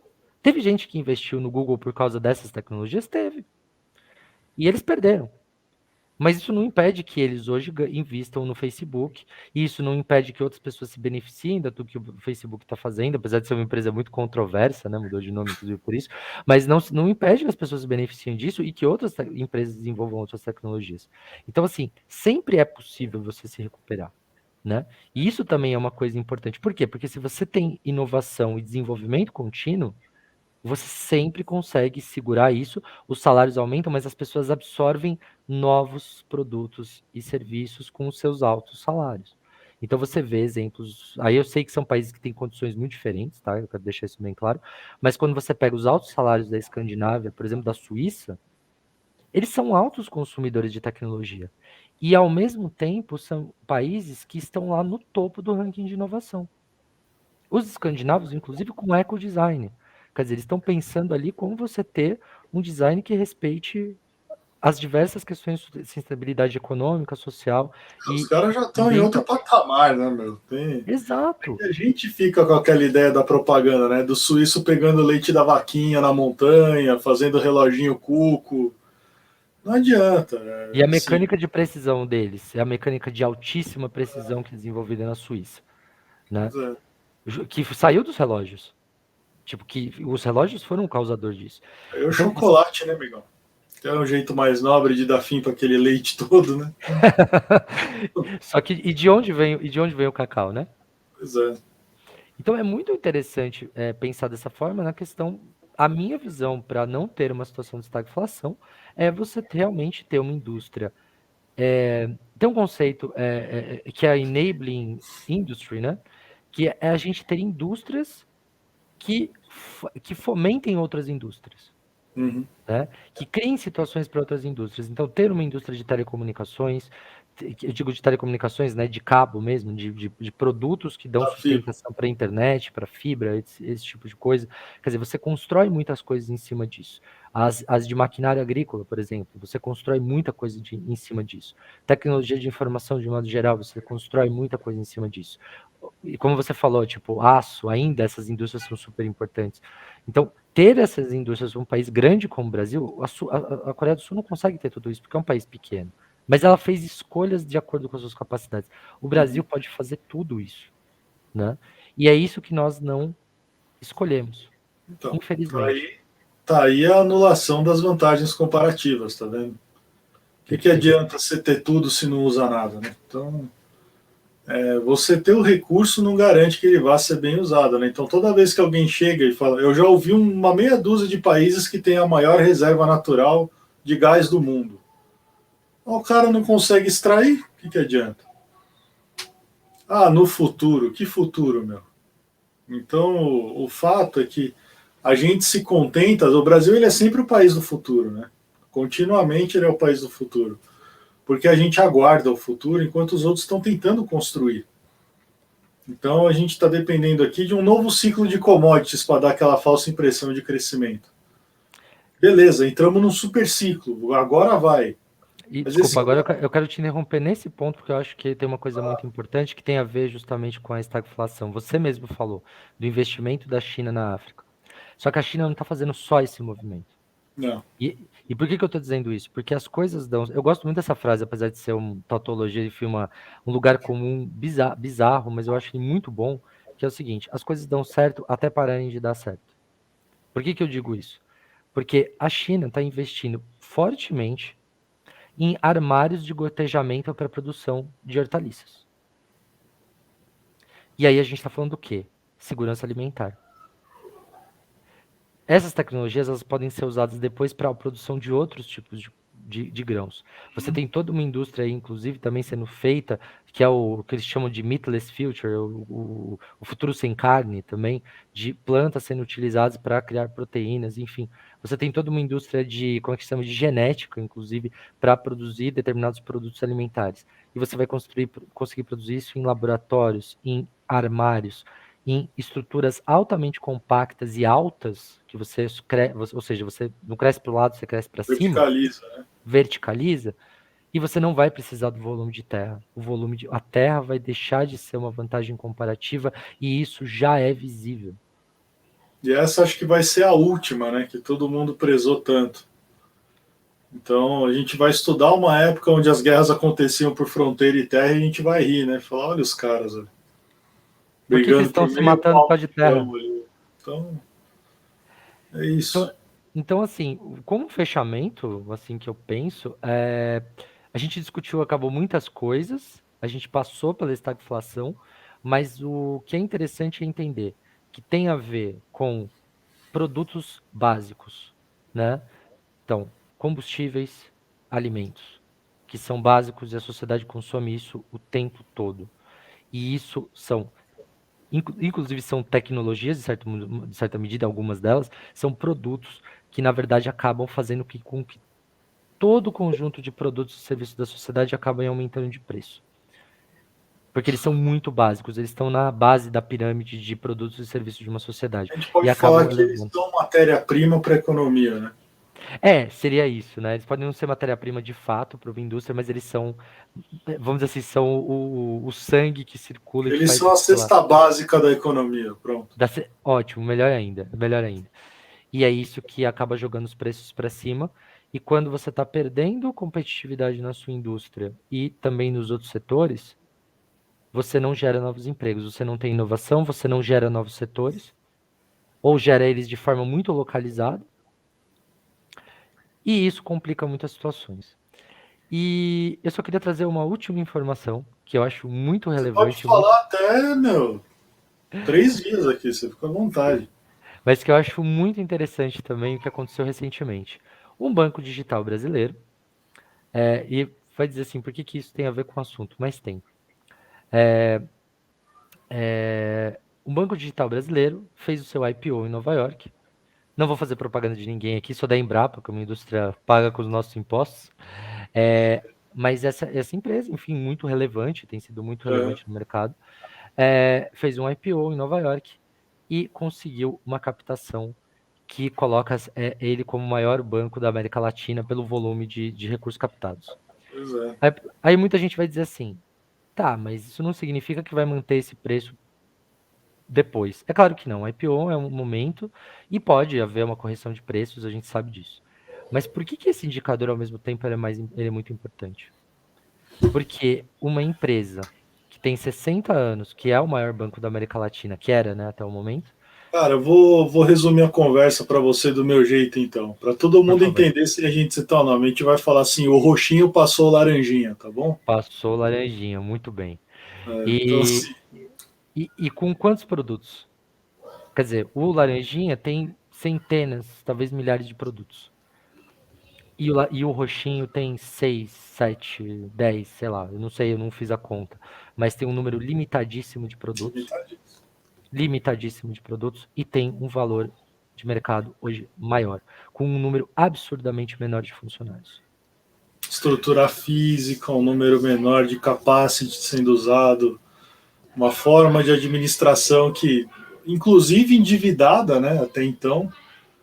Então, as pessoas começam a ter um pouco mais da lógica do endividamento funcionando na forma mais produtiva possível. Então, tem que ficar claro para as pessoas que não se cresce sem endividamento nesse modelo.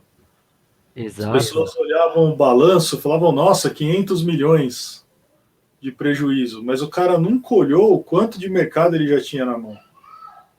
As Uhum. pessoas olham o balanço como se fosse uma coisa simplória, um número frio, né? Aí é onde está a questão da estatística que eu te falo. Ou a gente começa a analisar com profundidade o mundo que a gente está enfrentando agora, ou nós vamos ser levados. Não adianta. O conceito antigo não dá mais. Então, na verdade, o senhor já está convocado para janeiro, Aham. porque a gente vai fazer uma conversa de Nerd 2. Por favor. Porque os conceitos mais antigos, né, essas coisas mais que a gente tem como dado, né? Então você fala economia neoclássica, aquela coisa toda, o keynesianismo. A gente acompanha esse debate acontecendo até hoje aqui, mas no resto do mundo ele é um mero debate acadêmico de período. Então o cara debate Ricardo, Valras, Adam Smith, aí ele chega lá, beleza. Os neoclássicos, chegamos em Keynes e puxa, o mundo pós ano 2000 aqui, que é um mundo que tem. Ninguém está preocupado com a paridade com o ouro mais, meu. Não, é um fenômeno Ninguém lembra mais histórico. dessa porcaria, entendeu? É um fenômeno totalmente histórico. E curiosamente tem gente que ainda fala de lastro. Tipo, que a economia tem que ter lastro. E Pois é. é psicológico, porque o lastro é a própria economia, são as próprias coisas que são produzidas, no fim das contas. Né? A perspectiva do que, quer dizer, ou seja, é uma perspectiva, é uma expectativa, melhor dizendo, né, a palavra mais usada na economia, expectativa. Isso é o lastro.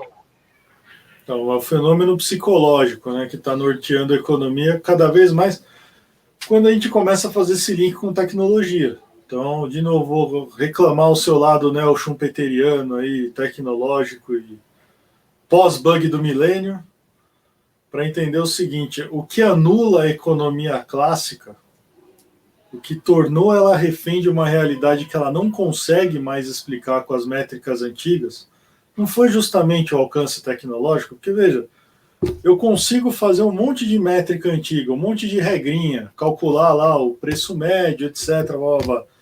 Até um cara sentar numa mesa e olhar assim para mim e falar: meu, tava minerando Bitcoin. Aí você fala: o quê?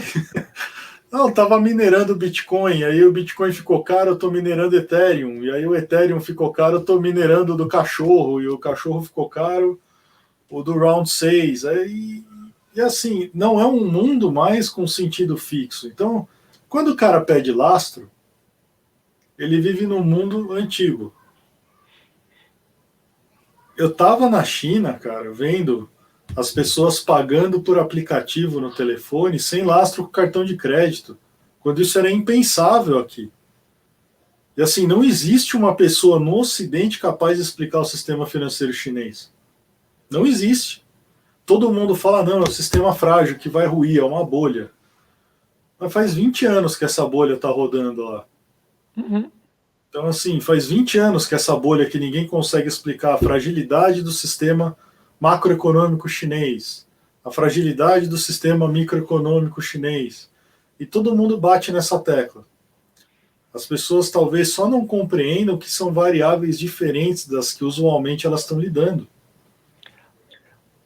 Sobre isso, eu só queria falar duas palavrinhas. A gente não entende, eu não estou dizendo que eu sou a pessoa que entende, porque eu realmente não entendo, mas eu acho que tem dois fatores do que a gente conversou aqui que são muito importantes na China. Inovação constante, então existe essa inovação constante, e o mercado financeiro não direciona a economia. Esses dois fatores eu consigo afirmar que são importantes no que acontece na China. Não são os únicos, talvez não sejam os mais importantes, mas eles são. Eu acho que da inovação é importante, mas aí é a minha visão, né? Mas o mercado financeiro não direciona. O que eu quero dizer com isso? Não é o trimestre o trimestre, o bônus que direciona se a economia está indo bem. Então, isso é muito valioso, porque as coisas respeitam os seus próprios ciclos. Então, quando eu falo, por exemplo, de produção de sabonete, eu realmente posso falar de sazonalidade. Tudo bem.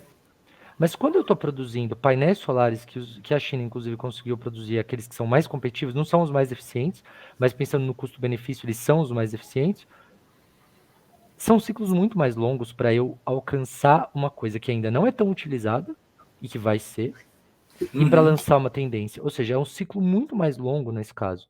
O ciclo da inteligência artificial, que ainda está descobrindo muitas coisas que podem ser resolvidas com ela, etc. Então, quer dizer, é uma economia que respeita, e acho que seria um terceiro aspecto, que respeita os ciclos das diversas indústrias, né? Por quê? Porque não é o trimestre que determina se a empresa está sendo eficiente ou não. Porque se eu coloco para o trimestre para o curto prazismo, o que acontece? Eu acabo compartimentando e encorajando as pessoas a, inclusive, burlarem o sistema para dizer que eles estão sendo eficientes.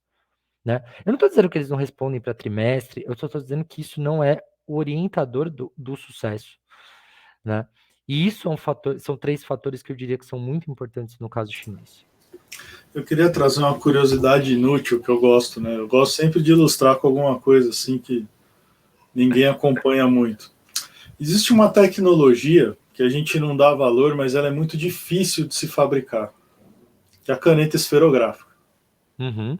Aquela Eu estou até pontinha, olhando na minha mesa se eu tenho aqui.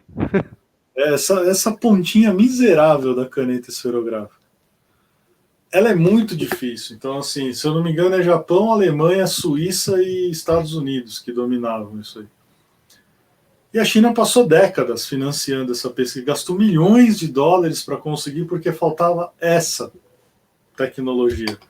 Acho que em 2017 ou 2018 eles conseguiram fazer essa bendita dessa caneta esferográfica com a pontinha certinha, né? Que Uhum. precisava. A partir daí, o cara cria uma linha de outras tecnologias que surgem a partir desse pequeno feito. Então, assim, se alguém quiser pesquisar depois, caneta esferográfica China, com certeza vai aparecer um monte de reportagem a respeito, porque é uma coisa que a gente nunca olhou. Falou assim, meu, quem que sabe como é que funciona a caneta esferográfica? Mas aquela pontinha miserável ali foi fruto de milhões de dólares em pesquisa, desenvolvimento, ação do Estado em cima das indústrias e um projeto enorme para chegar lá. E é muito. Eu não conhecia esse caso, vou ser bem sincero, e eu acho fantástico, né? Porque a questão é quanto conhecimento tem em algo mecânico, né? Vamos dizer assim. E pensar muito isso, que a tecnologia, e aí de novo, né, falando da questão cultural brasileira, né, a tecnologia não é uma finalidade em si mesma. Então, se eu tenho uma determinada tecnologia, eu posso pensar em outros usos, né?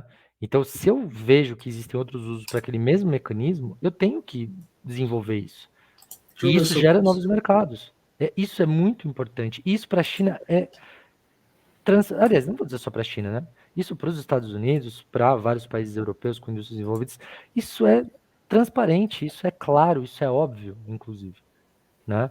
Se eu posso gerar um novo mercado, nem que seja um mercadinho desse tamanho, super nicho, mas alguém está ganhando dinheiro com isso. Isso significa que famílias estão sendo empregadas, famílias estão consumindo, e Uhum. aí vem o keynesiano, um pouco do keynesianismo em mim, aflorando, né? Então, basicamente isso. É tipo, eu estou gerando novos mercados. É um misto de Schumpeter com Keynes, mas é isso.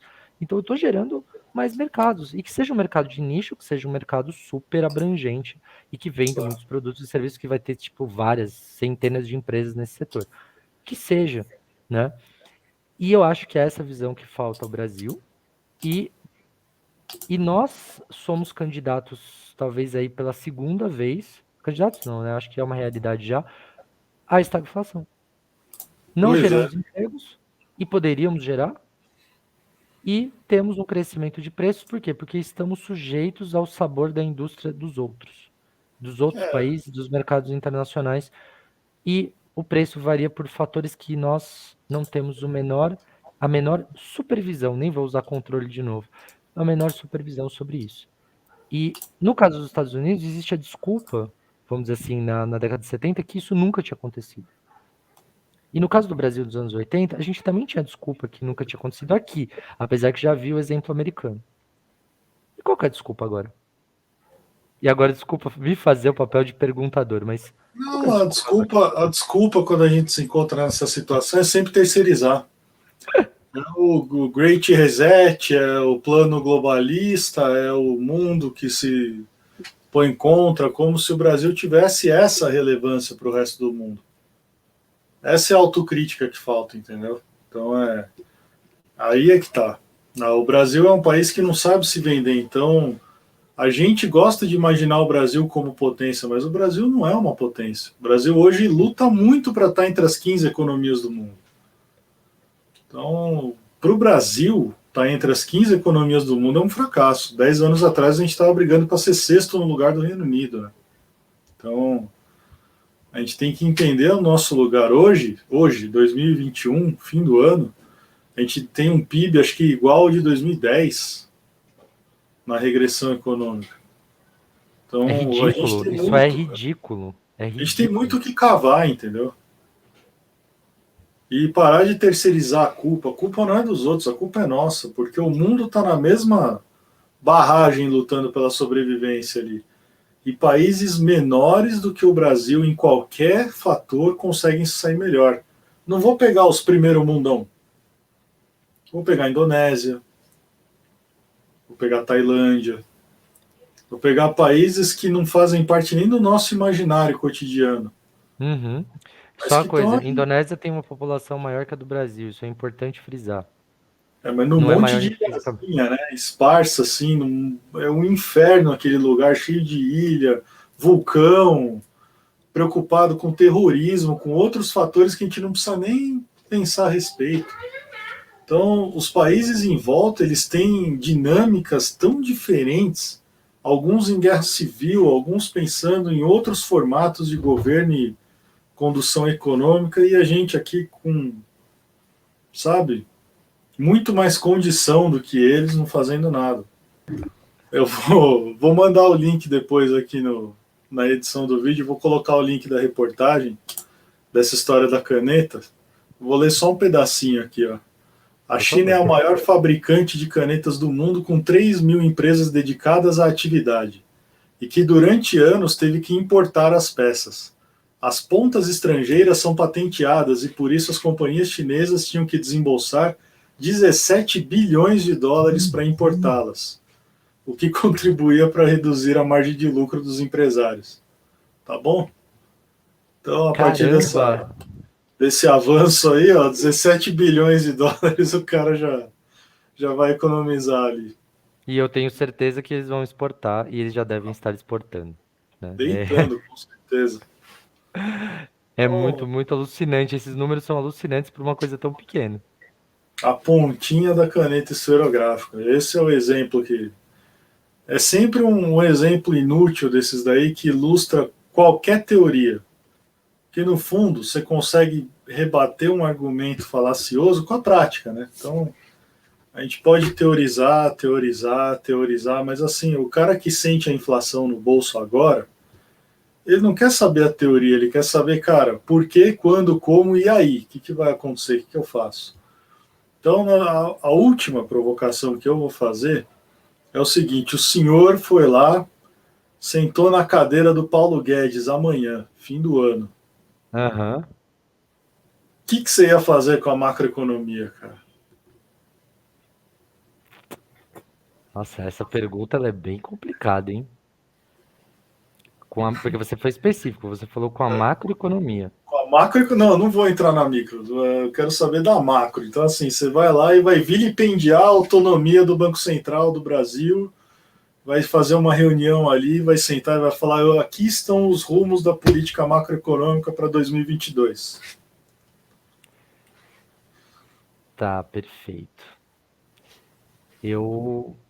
É que eu acho que isso vai para um aspecto menos macro, né? Mas eu iria para o caminho hoje, eu iria para o caminho de imprimir dinheiro. O chamado imprimir dinheiro. Eu estou usando essa expressão, inclusive, provocativamente também, para quem não concorda com isso. Mas por que eu estou dizendo isso? Colocar dinheiro no mercado. Aliás, eu até vou falar de uma discussão, eu vou dar uma resposta com uma discussão que eu estava tendo esses dias. Uhum. O cavalo de pau que eu tentaria dar é destruir a PEC dos precatórios Uhum. e pagar as pessoas com os precatórios. Porque isso já seria uma maneira de injetar dinheiro na economia. Então você ia fazer um auxílio emergencial dos precatórios.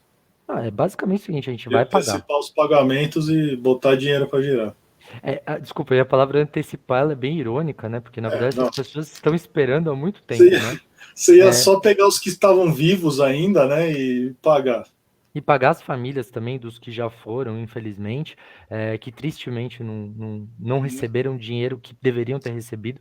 Então, acho que isso já seria uma maneira bem interessante de injetar dinheiro na economia e encerrar esse canal. Isso seria uma forma.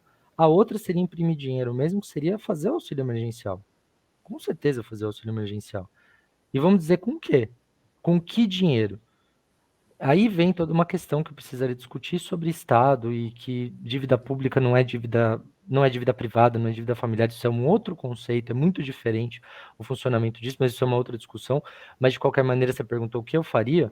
basicamente seria injetar dinheiro na economia de forma direcionada.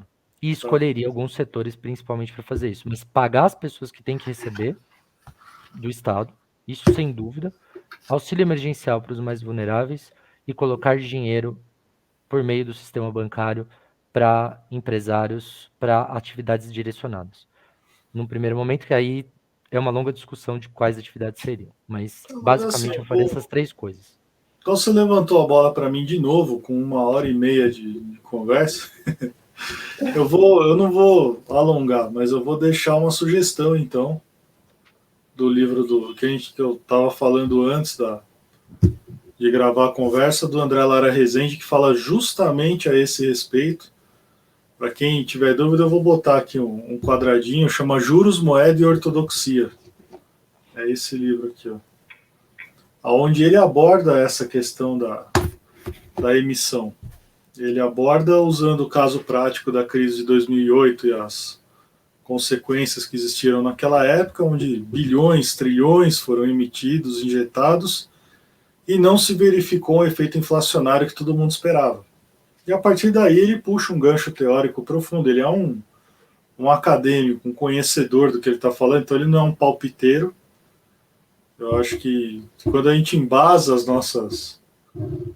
nossas posições em uma bibliografia aí bem respaldada, a gente deixa de ser palpiteiro, né, e passa a ser mais acadêmico. Então eu vou usar esse senhor aqui, ó, para deixar a sugestão de leitura para quem quiser. É um livro que não é um livro assim muito acessível para quem não tem um básico de economia, mas os capítulos que ele defende isso, então depois da página 100 ele vai desenhar bem a solução encontrada por vários países que emitiram moeda, e ao contrário do que todo mundo apregoa, não se viu o efeito inflacionário. E aí ele traz uma série de raciocínios, fala dos outros fatores que todo mundo despreza, daquele... A gente cita muito comumente, né? tudo constante muda isso. Mas a vida real não existe essa constância, né? Então, são muitos fatores convergindo, divergindo, rebatendo, batendo em outros lugares e convergem para uma solução às vezes diferente. Eu não era partidário, vou admitir para você que até ler esse livro aqui eu sempre fui um cara muito, até pelo meu conhecimento básico, né, de economia, muito focado no parâmetro ortodoxo, mas a verdade é uma só. A crise, o aperto, a desgraça, elas provocam uma reação heterodoxa na nossa compreensão. Então, elas fazem a gente tentar achar alguma outra forma quando a tradicional já se mostrou falha. Então, hoje eu queria só terminar falando que todo mundo que guarda dinheiro na poupança do Brasil, graças ao aumento dos juros, vai ter um rendimento ainda menor, vai perder valor. Todo mundo que não pode recorrer, a gente sabe que o Brasil não é um país bancarizado, a gente sabe que tem muito, muito a se fazer quanto a isso. Então, o empobrecimento ele acontece também com esse aumento de juros. Totalmente ortodoxo, mas que até agora não produziu resultado.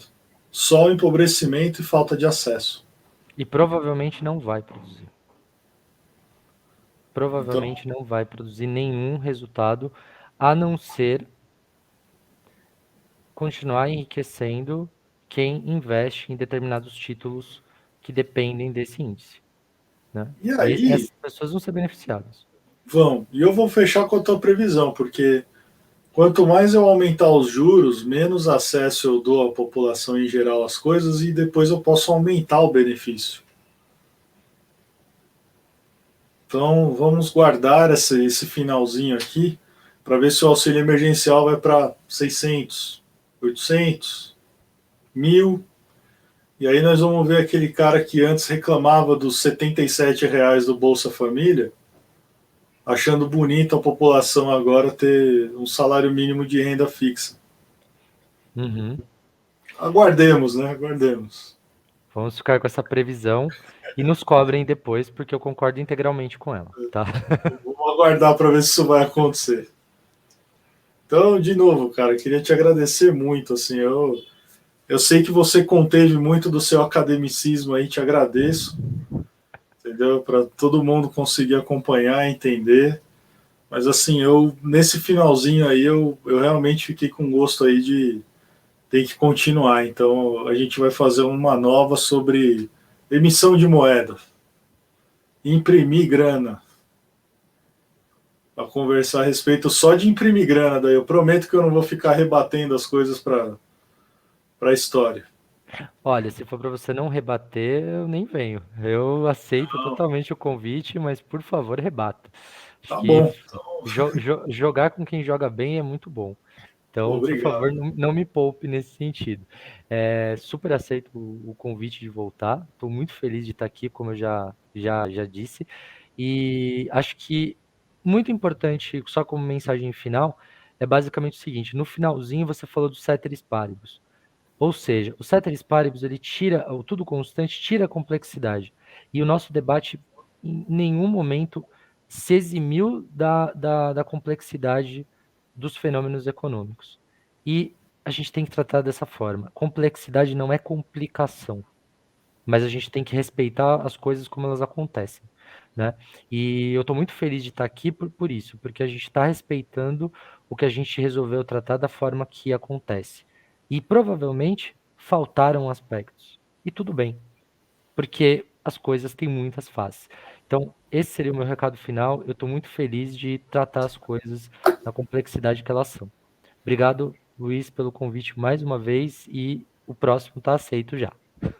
Prazer é meu. Eu que agradeço. Acho que todo mundo vai ganhar muito te ouvindo aqui.